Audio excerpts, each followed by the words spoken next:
Right now, NBC 26 Live at 10, authorities recover a body from the Fox River Channel. Plus, Brown County deputies released the names of those involved in a deadly collision last Friday. And hundreds of people getting their run on with a sweet surprise at the end. New tonight out of Winnebago County, authorities have recovered a body from the Fox River Channel. They say the man is 64 years old and his body was found just after 7 in the morning at Eureka Lock Road in Omro. They say the death does not appear to be suspicious. No other information is being released at this time. And it's an NBC 26 follow-up. A trip to Door County for a wedding ends in tragedy as an Appleton family collides with a head-on driver going the wrong way in the town of Green Bay. NBC 26's Max Grossfield joins us from the Green Bay newsroom with more. Nick Eckes tells us his grandmother, parents, and sister were headed up to Door County for his wedding. They never made it. According to the Brown County Sheriff's Department, 38-year-old Todd Bayer of Green Bay went the wrong way down an exit ramp on Highway 57 near Dykesville. Deputies say their initial investigation makes it look like he got up to full speed before crashing into a car driven by Nick's sister, Kristen Eckes. Bayer was airlifted to Aurora Hospital where he was pronounced dead. Law enforcement says he wasn't wearing a seatbelt and they don't know if alcohol played a part in the crash yet. Kristen and her father, Kenneth Eckes, were in the front seat of the car. Both of them survived the crash and are still at Aurora Hospital. Nick says Kristen is in a lot of pain but is doing well. Kenneth is still in the ICU. Unfortunately, mother Lynn Eckes and grandmother Isla Shabo, who were in the back seat, didn't survive the crash. Deputies say they died at the scene. The Brown County Sheriff's Department says the crash is still under investigation. Reporting in the Green Bay newsroom, Max Grossfeld, NBC 26. Max, thank you. Now, a lieutenant with the Brown County Sheriff's Office says if you see a vehicle going the wrong way coming at you, slow down and pull over as far to the right of the side of the road as you can.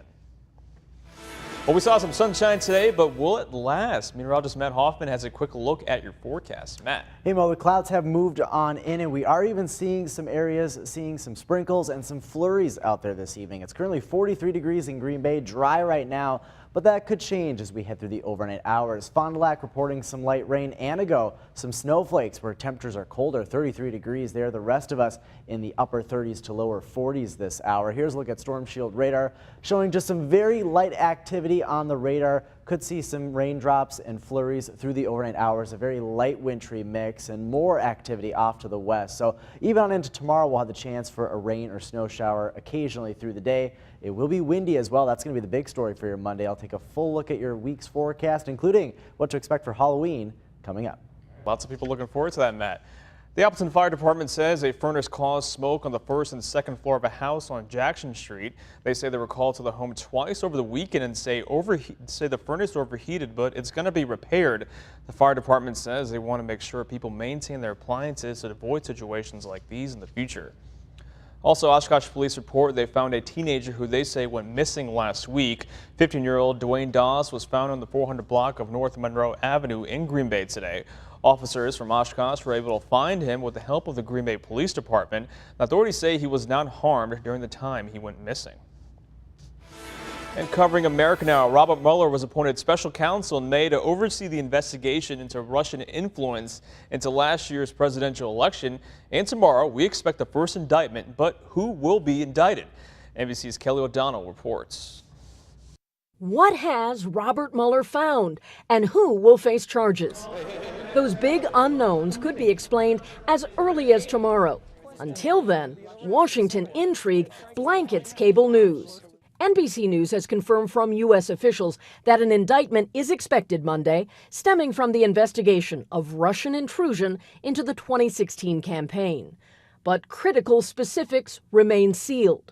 Will these charges be about collusion with Russia, or will they be about something ancillary like lying to a federal investigator or tax evasion? President Trump spent about 4 hours Saturday at his Virginia golf club.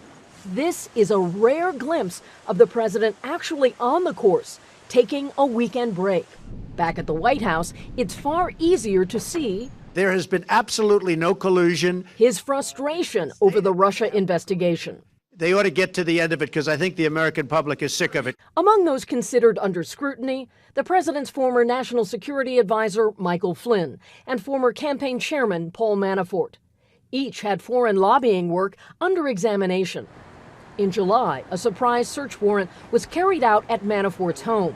The president reacted to the pre-dawn action. That's pretty tough stuff. Mr. President, to wake him up, perhaps his family was there. I think that's pretty tough stuff. This month, the president was asked if he has considered firing the special counsel. No, not at all. And in June, on Fox and Friends, President Trump praised Mueller's integrity. Robert Mueller's an honorable man, and hopefully he'll come up with an honorable solution. The majority of Houston, Texas players knelt down during the national anthem in Seattle this afternoon, sending a message to team owner Bob McNair. More than 30 members of the Texans team took part in the protest before playing the Seahawks today, responding to McNair's "We can't have the inmates running the prison" comment that was made at the owners' meetings earlier this month regarding player protests. McNair has issued 2 public apologies since making that comment. A Somali police officer says security forces have ended a night-long siege at Mogadishu hotel by 5 extremists. The attackers stormed the building after a suicide car bomber detonated a vehicle yesterday afternoon, killing 23 people. The police said that troops have control of the hotel now as of this morning, having killed 3 attackers and captured 2 alive. Workers were searching the scene of the detonation outside the hotel this morning, clearing debris and removing the dead. A group of protesters marched on the Catalan regional government headquarters in Barcelona today. The crowd shook barricades and shouted at Catalan police. A rally in Barcelona came as the first poll was published today, since Madrid called a regional election to try and figure out the crisis over Catalan demands for independence. Now to some state news. Some Wisconsin youth prisons are having a tough time using pepper spray, solitary confinement, and some shackles. Even though this is a common practice with other prisons, violence has gone up since a judge ordered to scale back on these tactics. A researcher says the problems stem from bad management. A new center at the University of Wisconsin-Madison hopes to spread literacy throughout the campus on religion. The Center for Religion and Global Citizenry comes after the Luber Institute was shut down recently.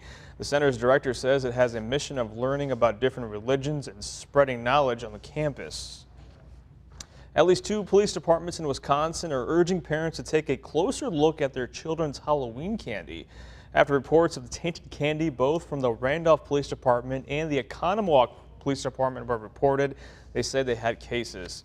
And don't forget, if you see these teal-colored pumpkins outside a house, it means they're giving out some safe treats for kids who have peanut allergies or some other type of allergies as well. The website foodallergy.org has a map where you can punch in your address and see if there's anyone in your neighborhood that's signed up to give out allergy-free treats. And trick-or-treating getting in full swing as well. For a full list of when your community's trick-or-treat times are, head to NBC26.com. And also, Halloween weekend is just wrapping up, but Governor Scott Walker is on a search for Christmas ornaments already. He's inviting teachers and their students to help decorate the 2017 state capitol Christmas tree, that is. This year's theme is the Capitol's 100th birthday. You can send them in by November 22nd. Well, still ahead on NBC 26 Live at 10, dozens spending their morning raising money for families in need. But first, what's the weather going to look like for the rest of the week? Your forecast coming up. You're connected to NBC 26 News at 10 with Regina On, Matt Hoffman Weather, and Chris Ferrier Sports. NBC 26 News at 10, keeping you connected.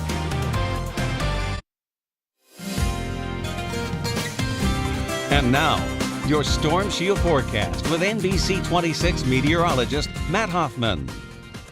One of those Clipper systems is moving through northeast Wisconsin here tonight, and it doesn't pack a punch as far as precipitation goes. We just got a little bit of a light wintry mix, a few raindrops out there and snowflakes further to the north and west where it is a little bit colder. A broader view showing some more activity moving into western parts of the state, so we'll still have the chance even on into tomorrow for a few rain showers or snow showers across northeast Wisconsin. We're currently at 41 degrees in Green Bay, a west wind at 6 miles per hour. Winds will really pick up for tomorrow. That will be a punch from this system, as winds will be gusting over 30 miles per hour through the course of your Monday. Satellite radar pictures showing the clouds, also that light wintry mix across parts of the area. Temperatures are hovering right around 40 degrees for most spots. Some light rain being reported in Sturgeon Bay, 40, 37 in Menominee, 42 in Manitowoc, 40 in Oshkosh, and 33 degrees, the cold spot right now in Anago. Temperatures will continue to fall right around freezing. That's why we could see a little bit of a rain-snow mix